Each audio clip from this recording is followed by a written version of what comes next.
விழுப்புரம் மாவட்டம் அரசூர் அருகே புதிதாக கட்டப்பட்ட கோயிலை வெள்ளம் சூழ்ந்துள்ள நிலையில் அங்கு 20க்கும் மேற்பட்ட பக்தர்கள் சிக்கி தவித்து வருகின்றனர். கூடுதல் விவரங்களுடன் இணைகிறார் செய்தியாளர் சிவச்சந்திரன். விவரங்கள். விழுப்புரம் மாவட்டத்தில் வரலாறு காணாத அளவுக்கு மழை கொட்டி தீர்த்ததன் காரணமாக பல்வேறு இடங்கள் வெள்ளக்காடாக காட்சியளிக்கிறது. தற்போது நாம் பார்த்து கொண்டிருக்கிற காட்சி விழுப்புரம் அருகே உள்ள அரசூர். அந்த அரசூர் கிராமத்திற்கு அருகிலுள்ளதான் வராக ஆலயம் ஒன்று புதுசாக கட்டப்பட்டு வந்தன. அந்த ஆலயத்திற்கு கோவிலுக்கு சென்றவர்கள் பாத்தீங்கன்னா அங்கு சிக்கி தவித்து வந்தனர். சுமார் 20 பேர் அங்கு சிக்கி தவித்துள்ள காட்சி தான் தற்போது வெளியாகி உள்ளன.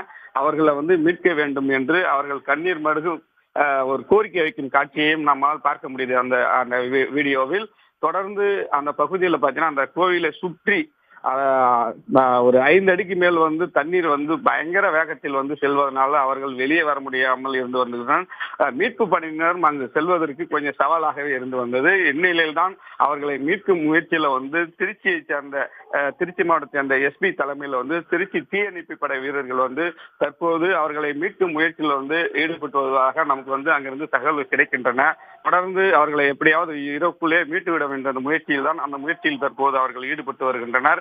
ஏனென்றால் அந்த பகுதி இரவும் இருட்டாகிவிட்டதனால் அவர்கள் அந்த இடத்தில் தங்கு ஒரு அச்சத்துடனே இருந்து ஒரு வீடியோ காட்சியும் அவர்கள் எடுத்து வெளியிட்டு வந்த காட்சியின் அடிப்படையிலேயே பார்த்துவிட்டு தான் தற்போது மீட்பு படையினர் அங்கு விரைந்து வரும் காட்சியை நாம் பார்த்துக் கொண்டிருக்கிறோம்.